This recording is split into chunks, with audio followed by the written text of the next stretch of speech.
Assalamualaikum Bang, kami dari kelompok 4 ingin mewawancara ya Bang. Sebelumnya tolong perkenalkan diri itu terlebih dahulu Bang. Oh, nama saya Muhammad Sepriadi, saya akan dipanggil Adi. Saya sendiri selaku pemilik usaha konter ini namanya 15 sel. Terus siapa aja yang mengelola bisnis ini dari awal Bang? Kalau untuk dari awal sendiri kita ini bisnis dari keluarga. Dari kakak saya yang pertama, kakak pertama saya itu dia yang diriin usaha 15 sel ke satu itu di Kemiling. Lalu setelah itu barulah muncul cabang-cabang selanjutnya sampai yang ini yang keempat. Berarti usaha temurun ya Bang? Ya baru sih sebenarnya baru pas covid kemarin. Kapan berdirinya ini Bang? Pas covid kemarin 2020 baru sih, baru jalan sekitar 2 tahun. Selain usaha itu, usaha apa aja yang Abang jual? Kalau untuk usaha, kalau untuk turunannya sebenarnya global sih mas. Contoh kayak dari counter ini ada turunannya aksesoris, handphone, handphone second, handphone baru itu ya beserta turunan-turunannya itu ada casing dan casannya. Ceritain dong bang, kenapa sih memilih usaha ini bang? Kalau milih usaha ini pertama gini, kebetulan kan sebelumnya juga udah pernah usaha di bidang kuliner.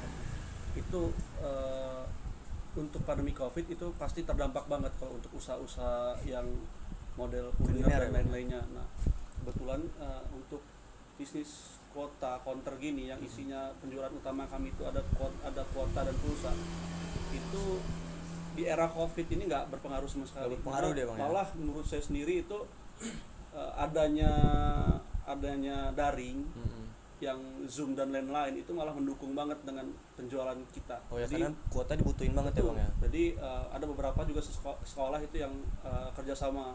Jadi siswanya itu kita yang isiin kuotanya. Jadi ya menurut saya nggak aman. Di counter ini zona nyaman lah. Itu sih alasannya. Kalau untuk usaha ini sendiri, berapa sih kak modal awal usahanya? Untuk kakak sendiri? Variatif sih mas kalau misalkan untuk modalnya. Jadi apa namanya sih, tergantung, kita tuh bisa usaha tergantung mau banyak sedikitnya stoknya, karena beberapa outlet kita itu beda-beda modalnya. Yang pertama itu ngabisin sekitar kurang lebih 80-an lah. Jadi ada variatif. Yang cabang kedua itu lebih gede, itu sekitar 120, karena kebetulan biaya sewanya tinggi. Oh, itu udah Lokasinya itu di depan rumah sakit. Jadi itu dia kenapa kata saya variatif, karena ada biaya sewa. Biaya sewa ini yang paling gede. Jadi tergantung lokasi juga gitu. Itu 80 sampai 120 itu udah sama uang sewa itu ya kak? Ya udah sampai uang sewa. Yang bedain itu biasa di uang sewanya sih, gitu aja. Kalau untuk barang-barang yang kakak jual nih, dari harga termurah sampai termahalnya berapa tuh kak kalau boleh tahu kak? Kalau yang paling murah itu ada apa, tusukan handphone tuh kita jual cuma 1.000-an yang untuk buka SIM card. Oh ya. Nah itu cuma 1.000. Kalau untuk barang termahal kita ada headphone Headphone. itu kita harga 80.000. Itu untuk yang termahal ya kak ya? Termahal. Untuk usaha ini sendiri, kakak pakai berapa karyawan tuh kak? Kalau total dari semua cabang untuk karyawan itu kurang lebih ada 13. 13. Nah, kalau untuk di outlet ini sendiri ada 2 karyawan. Dua. Nah, 2. Itu sip-sipan ya kak ya? Iya, Karyawannya kak ya? shift pagi sampai sore, Uh-huh. lanjut yang sore sampai malamnya laki. Kita pagi sampai sorenya cewek dan sampai malamnya laki. Oke. Oh iya, mau tanya Kak, Apa tuh? mengapa memilih lokasi di sini Kak? Kalau untuk masalah lokasi, pertama kita milih lokasi kalau untuk yang di 15 sel yang ketiga ini itu simpelnya gini mas. Kita itu pertama tuh survei itu mulai dari tingkat keramaian penduduknya, padat penduduk atau enggaknya, dan yang paling nomor satu banget itu yang kenapa saya milih ini itu karena ada retail besar di seberang sana, itu ada Alfamart, Indomaret. Alfamart, Indomaret itu kan pasti butuh tim survei untuk dia ngedirin usaha. Jadi ketika ada Alfamart dan Indomaret itu menurut saya udah jadi saya nggak perlu terlalu survei terlalu dalam lagi, karena tim survei Alfamart Indomaret itu udah ngebuktiin kalau mereka aja bisa survei di sini, kenapa kita yang lingkupnya lebih sedikit kecil nggak berani gitu loh. Oh, iya. Nah itu Selain di sini di mana aja kak? Oh, Kalau boleh di tahu sini. dong ya. Yang cabang pertama itu di Kemiling, di perumahan BKP Bulik Kemiling Permai, itu masuk pertama. Cabang kedua itu di Jalan Urip Sumaharjo depan RS Urip samping Lampung Walk. Yang ketiga kebetulan yang di sini. Yang keempat di belakang Osmo Kedaton. Oh iya.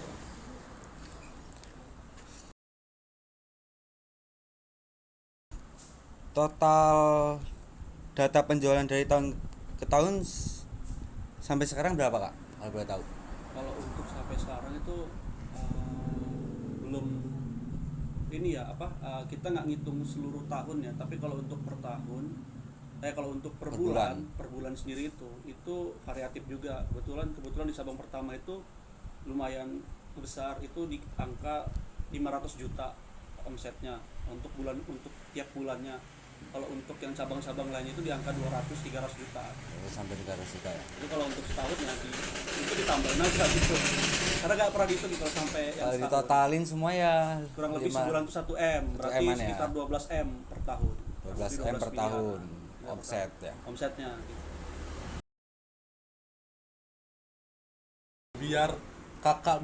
Biar bisnis kakak ini bisa lebih unggul dari kompetitor kakak itu apa yang harus kakak lakukan? Oh, kalau tim kita ini udah punya strategi tersendiri. Itu kebetulan di 2 cabang kita itu udah diterapkan. Itu dengan cara kita selalu membagikan kupon tiket gitu setiap ada orang pembeli. Ya. Nah, jadi konsumen tuh ngisi data dirinya dan nomor telepon. Udah tuh nanti kertas itu dimasukin ke kupon undian. Jadi setiap setahun sekali kita undi, itu hadiahnya variatif. Untuk tahun ini sendiri kemungkinan akan ada hadiah motor. Jadi konsumen tuh bakal beli bukan sekedar cuma kebutuhan, tapi memang ada keinginan di situ gitu. Dan kendala apa saja yang sudah dialami kakak? Kalau kesulitan dan kendala itu kebanyakan kesulitan kita itu terkendalanya biasanya di pergantian karyawan.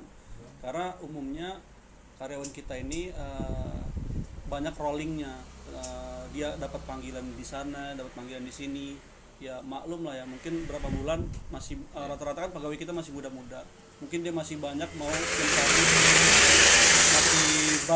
mencari keinginan, mau nyari pengalaman di luar sana. Jadi ketika emang ada pergantian karyawan itu butuh PR lagi untuk cari karyawan sampai dengan ngelatih SDM-nya gimana caranya biar bisa berkualitas. Nah, di situ mungkin PR-nya. Apakah setiap bulan penghasilannya sesuai target nggak? Kalau untuk target malah sebenarnya itu lebih, kalau sesuai target pasti sesuai target, tapi lebih condong naik, condong ke naik. Kalau grafiknya.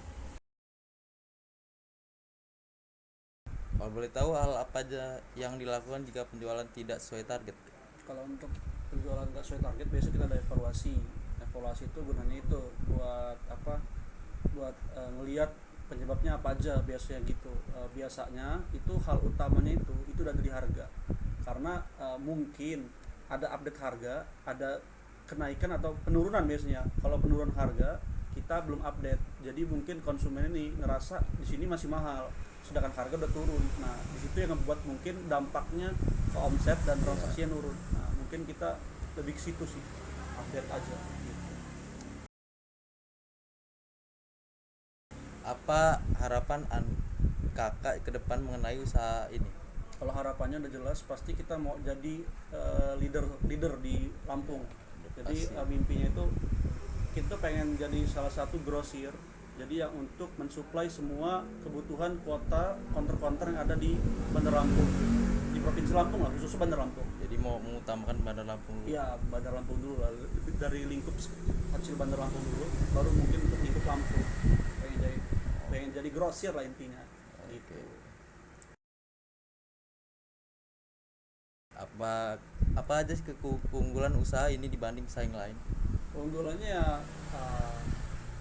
lebih ke bonus-bonus. Jadi kita itu ada undian yang setiap akhir tahun itu ada kita undi. Dan kedua, kita selalu memberikan garansi setiap pembelian aksesoris.